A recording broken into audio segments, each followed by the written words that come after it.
Welcome back to the 611 Films YouTube channel. My name is David Groves, as one of your hosts. With me as always, Neil McKay. That's Neil McKay. If you could, what's going on? What's going on? We're back in '99. We're doing 10 Things I Hate About You. I never saw 10 Things I Hate About You until like a week ago. Right. Oh yeah. And then, but it like again, it was just like, yes, this is like totally like a '90s movie, and it kind of all the things that we were kind of hitting on with like this outrageous, like, I don't know, not like budget, but you know what I mean? Like just these kids are doing these things and it's like, nobody had money to do these.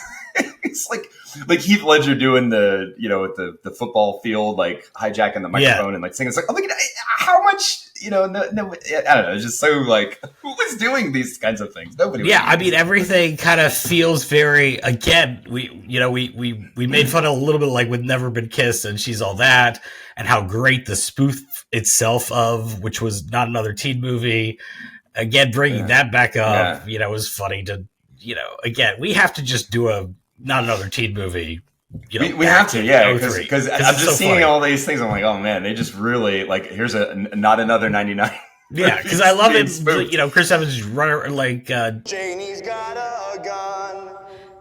Janie Briggs got a gun. She's got a gun. Jamie's got a gun, and you know Heath Ledger did. Yeah, right. You're spoofing that whole thing, right? That and the bet, the idea of the bet, more or less. So that was like, I'm not super familiar with Taming of the Shrew, but yeah, that was like the only plot point that I felt like the Shakespeare version was like, to me. So this was supposed to be a modern adaptation of, you know, like set in this setting, but other than the whole like the one daughter can't date until the other one like gets married and the shrew thing, that was like the only connection. Like everything else, I was like, this is a totally different story. It was funny. Yeah, for those that don't know or never see the movie, it's Taming of the Shrew, which I don't think I ever read for high school or college even.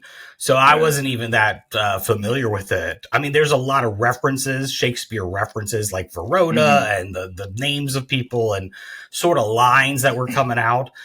Thanks, because I mean, I think Taming of the Shrew was kind of very like, you know, women have their place kind of, and this was not that. So it was very like... totally different message, you know. If you look a lot of stuff up about the movie, this has more of that like female empowerment kind of, right. I think it's one of the better teen like rom-com. I thought it was really funny. All the actors, all the characters were great. It was fun to see because again, I'm not, you know, I'd never seen it, so I wasn't familiar with like, this was kind of like Heath Ledger and Joseph Gordon-Levitt, like they were kind of starting out, right? Like I know Joseph Gordon-Levitt was on what's that show? The Third Rock from the Sun. But I mean, this was like Heath Ledger's first American film. He was Australian. So, but him and Julia Stiles and Joseph Gordon-Levitt, like, we're kind of like, this is where before they became, you know, and so it was kind of cool to see like, oh, this is kind of where they like kind of started, you know. Some of the music, I was like, yeah, that's 99. So, that's the 90s. So it just was interesting because the band, that dog, or no, wait a minute. Was that the band? Hold on. Letters to Cleo.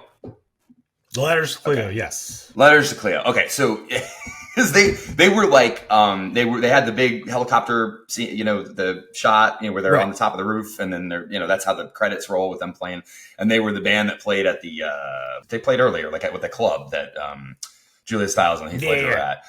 And it was a huge cameo for like a band. Like it was like, okay. And then, and they were kind of popular, but like, you know, you look back and you're like, oh yeah, that was one of those like kind of forgotten 90s bands that like had a little bit of success, but they weren't like huge, you know?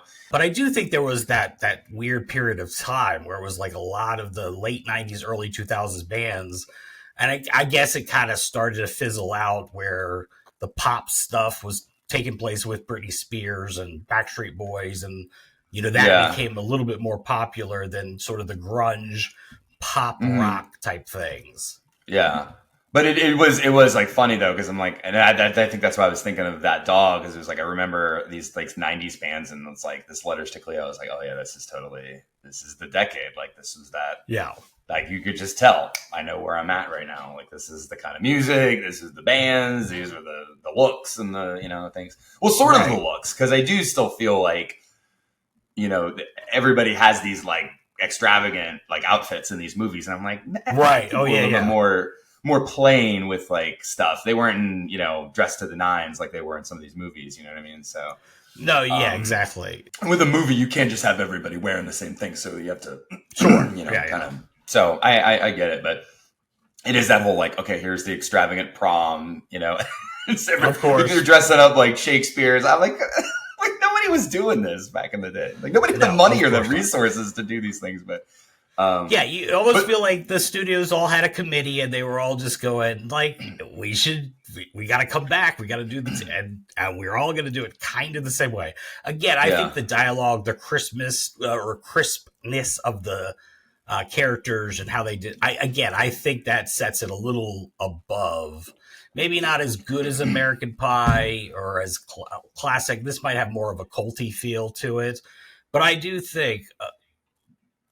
Better than most. Up there for sure for the teen comedies of that era. Yeah, I would say so. I don't know. I'd be interested, like when we're done with this whole thing, to kind of where would you rank these, teen because we haven't. There's still more to do, like Cruel Detentions and Varsity Blues, and like but of the whole gamut of where would this fall? And would you even put movies like Dick or Virgin Suicides, like they're kind of different? I forgot that other one came out, the Detroit, the one with Kiss. What was it? I think it was like Edward Furlong. Detroit Rock City. Yeah, I was like, I forgot that was 99 too. Oh, wait, that was 99 too? Yeah. Like I was saying earlier, it's like a lot of movies came out at this time. Ton of them. I'm forgetting them now, and we made a list of them. We have like a whole list that we're like kind of going down. Yeah. But we're not going to do them all. There's some that I'm like, we're not doing. Yeah, who cares? Nobody cares about this movie. All right, guys. Thanks so much for watching this one. If you like it, love it, whatever, give it still a like. Subscribe, throw us a comment if you're down for that. Otherwise, we'll see you back on the next Back in 99.